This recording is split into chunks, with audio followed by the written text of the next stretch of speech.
Hey, what's up, everybody? Andrew Steele here. Today, I just passed over 4,000 subscribers and I'm really excited. So, thought I'd take this moment to make a YouTube video and share with you guys what I did and how I was able to grow so quickly on YouTube. I've been doing this for about 4 months now, and I got monetized in about 90 days. And I want to tell you in this video about how much money I've made, what I did to get into the YouTube algorithms to get in front of you so that you clicked on this video. So I did do all of this from an RV, so technically it is RV related, so I thought I would make this video. But if you're just on this channel here for the RVs, then you probably don't want to watch this video. But if you're just interested in how YouTube works and what causes videos to get in front of you and how much money people make from YouTube videos, then you may want to keep watching this video. So I'll get right into it.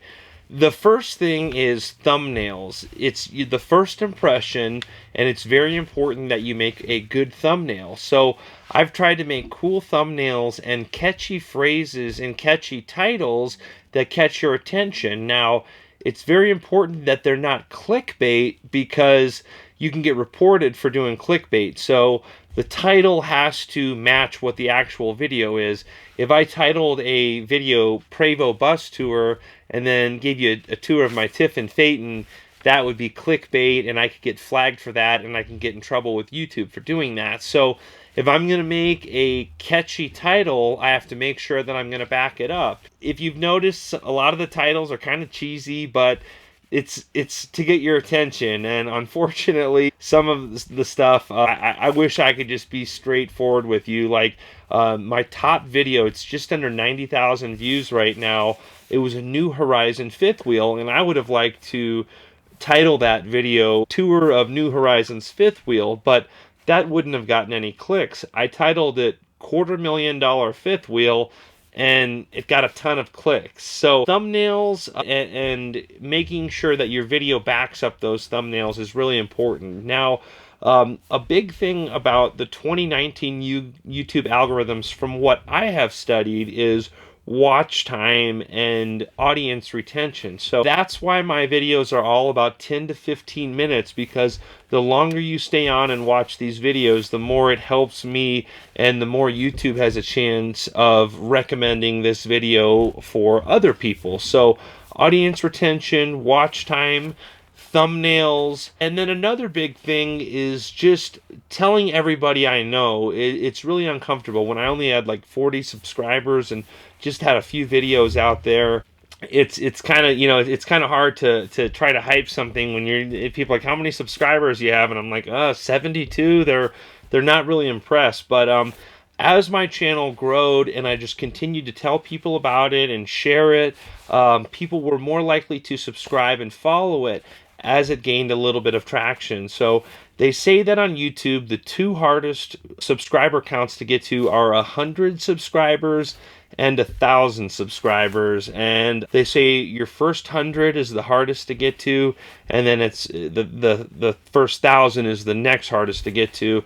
And I can relate to that, because once I got to 1,000 views, 1,000 subscribers, the subscriber count has just been jumping like crazy, and I really appreciate each and every one of you. I do make a little bit of money. I haven't gotten a check yet, but in my YouTube beta screen, the YouTube Studio screen that I opened to check all of the YouTube algorithms, they say that they owe me about $2,000. So that's really exciting. I got monetized right around June 10th, and it's July 18th right now. So in about the first 40 days or so, just from the Google ad revenue and AdSense, that's what they're saying they're going to pay me. Now, that's an estimated revenue. So until I get a check, and when I get an actual check from Google, I'll make another video and tell you guys about that. So if you're wondering how much people make on YouTube, It's about $2 to $7 depending on your audience and the demographic and what country they're watching in. Only 77% of my viewers are in the United States, so I greatly appreciate all of the worldwide audience as well. Basically, I was told that if your viewers are in the United States, Canada, and UK are the top paying markets as far as ad revenue. Like if you get 1 million views and they're all from India, it could pay a lot less for whatever reason. So that's just how it works. Fortunately, YouTube knows that most of you that are watching are what I would refer to as ballers, and they've actually been, from what the studio's telling me, I should be getting about $7 per every 1,000 views. So I've gotten about 500,000 views, just over 500,000 views already. But the first 200,000 views or 100,000 views, something like that, were not yet monetized. So I'm only paid on so many views, and not every video makes that good of revenue. That's kind of the peak as far as Google ad revenue. Some videos I've posted that I thought were really good that got like a couple thousand views, like it says only like 84 cents in ad revenue. So I guess it depends on like if you skip the ads or if you watch the ads all the way through. I'm still kind of figuring it all out as I go, but just trying to share with you guys as much information that I've gotten and just kind of trying to cram it all into this video. Another way that I was able to quickly grow on YouTube is by just putting out a ton of content. I watched somewhere that YouTube rewards you the more that you post. As long as you have audience retention and people are watching, they reward that. So every time I post a video and people click on YouTube, and the longer they stay on YouTube, the more YouTube will reward me and suggest my videos in the algorithm. So there's all these different things that YouTube uses to measure creators and subscribers and make sure everything meshes. The catchy titles, if I put $1 million in the title or something that's kind of dramatic, people really love the drama. So I'm gonna, every now and then you might see a kind of dramatic title, and I try to keep everything positive, and it may be a little dramatic, and I want to keep it real with you guys, everything going on too. So that catches in the YouTube algorithms for whatever reason as well. So another big thing is starting on YouTube. If you want to be successful, you have to find a niche, and obviously my niche is RVing. And because I'm in the RV industry, I have access to a ton of different content, and I think that's really a big thing that's helped me. Greatly appreciate everyone that's been a supporter and helped contribute to the channel, and I've actually given back a lot.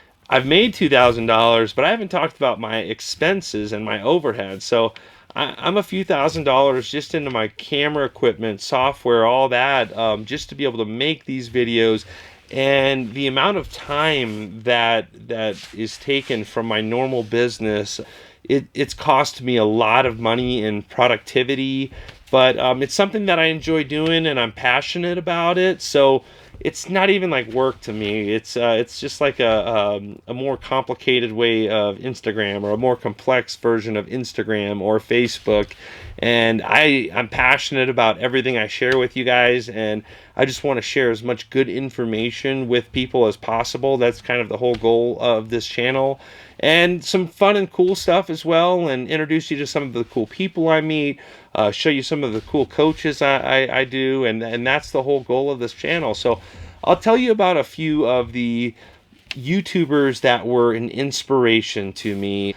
Casey Neistat is a vlogger that was in film, and he's the one that has inspired a lot of the videography or cinematography shots where I'll just set the camera down and have us walking by with the cool music and kind of try to keep things a little more exciting for you. And then this is more of like a story time type video, and for whatever reason these story time videos get better audience retention, watch time, all of that good stuff. But if you check out some of my daily vlog stuff, that's the stuff that I put the more cool videography, cinematography stuff in. But for whatever reason, people want to see somebody talking into the camera. So, you know, and just to kind of talk more about audience retention and watch time, if you look at how many views my videos get, and I learned it really quickly that if I posted a 10-minute video,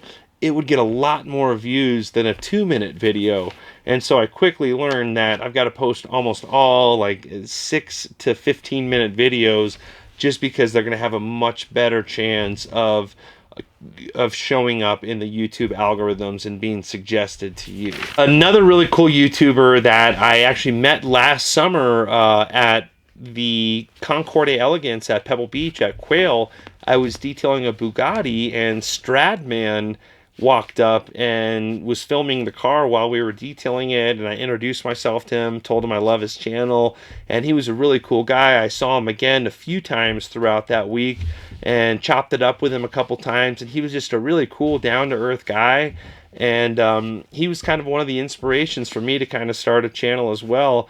And another huge inspiration was VinWiki. It's an automotive storytelling channel. Ed Bolian and Rob Pitts are two awesome guys that tell some great automotive stories, car sales stories, and I really enjoy VinWiki as well. And then one of the other channels I can't leave out is David Bott. He's a RV YouTuber that has about 16,000 subscribers, and when he had about 7,000 subscribers, he made a video titled Professional RV Washing and Waxing, and filmed my team and I detailing his Allegro bus. And that was about 2.5 years ago, and I think that video has gotten about 70,000 views. And the first year after he released that video, we got a ton of work from it, and still continue to get work from that video. So greatly appreciate David Bott. He was another kind of inspiration for me to start this channel.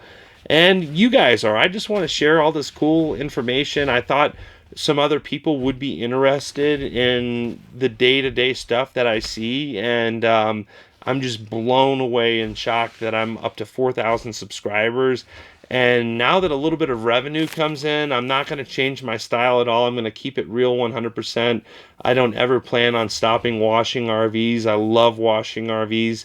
It's a great workout. I love being outside, meeting people, being able to touch up close all of the latest and greatest and coolest stuff. So really looking forward to seeing where this channel goes, and I'm going to keeping it real with you guys. So appreciate all of you, and if you want to see more RV related content, make sure to subscribe. Just want to let everybody know I've been trying to respond to all of the comments, but between running my business, trying to make these YouTube videos, and trying to keep up, some of these comments keep slipping through the cracks, and I go back and there are just some awesome encouraging comments, and the good comments outweigh the bad comments by so much, and greatly appreciate you guys. And I need to like make more time to just go back and respond to all of these comments, because there's just some awesome people in there, and I really appreciate all of you that are giving me the positive comments, and I'm going back and reading all of them and just am blown away by all of the positive support.